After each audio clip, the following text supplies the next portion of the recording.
ಐತಿಹಾಸಿಕ ಬೆಂಗಳೂರು ಕರಗ ಮಹೋತ್ಸವಕ್ಕೆ ನಾಳೆ ಅಧಿಕೃತ ಚಾಲನೆ ನೀಡಲಿದೆ. ವಹ್ನಿಕುಲ ಕ್ಷತ್ರಿಯ ಸಮಾಜದ ಆರಾಧ್ಯ ದೇವತೆ ದ್ರೌಪದಿ ದೇವಿ ಮಗುವಿನ ರೂಪದಲ್ಲಿ ದೇಗುಲ ಸೇರಲಿದ್ದಾಳೆ. ಹಾಗಾಗಿ ನೆನೆ ಹಸಿ ಕರಗವನ್ನ ಮಗುವಿನ ರೀತಿಯಲ್ಲಿ ಕಂಕುಳಲ್ಲಿ ಹೊತ್ತು ಮೆರವಣಿಗೆ ತರಲಾಯಿತು. ಜ್ಞಾನೇಂದ್ರ ಸ್ವಾಮಿ 16ನೇ ಬಾರಿ ಹಸಿ ಕರಗ ಹೊತ್ತು ತಂದರು. ಸಂಪಂಗಿಕೆರೆ ಅಂಗಳದ ಶಕ್ತಿಪೀಠದಲ್ಲಿ ದ್ರೌಪದಿ ದೇವಿ ಹೊತ್ತು ತರಲಾಯಿತು.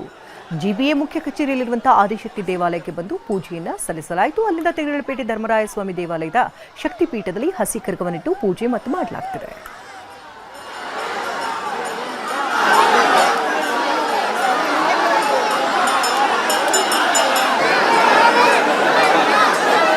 ಎಷ್ಟು ಖುಷಿ ಕೊಡುತ್ತೆ ಅಂದರೆ ನಾವು ದೇವ್ರನ್ನ ಪ್ರತ್ಯಕ್ಷವಾಗಿ ನೋಡೋಕ್ಕಂತೂ ಆಗಲ್ಲ.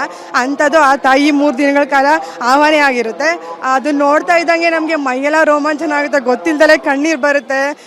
ನಮಗೆ ಗೊತ್ತಿಲ್ಲದಲೇ ಗೋವಿಂದ ಗೋವಿಂದ ಗೋವಿಂದ ಅಂತ ಇರ್ತೀವಿ. ತುಂಬಾ ಅಂದರೆ ತುಂಬಾ ಖುಷಿ. ಮಲ್ಲಿಗೆ ಇಲ್ಲ ಅಂದರೆ ಕರ್ಗನೇ ಇಲ್ಲ. ಅಷ್ಟು ಖುಷಿ ಆಗ್ತಿದೆ. 10 ವರ್ಷದಿಂದ ಬರ್ತಾ ಇದ್ದೀನಿ. ಅವರು ಮುಖದಲ್ಲಿ ಆ ಕಳೆ ನೋಡೋಕ್ಕೆ ಒಂದು ಚಂದ ಸರ್. ತುಂಬಾನೇ ಖುಷಿ ಆಗ್ತಿದೆ.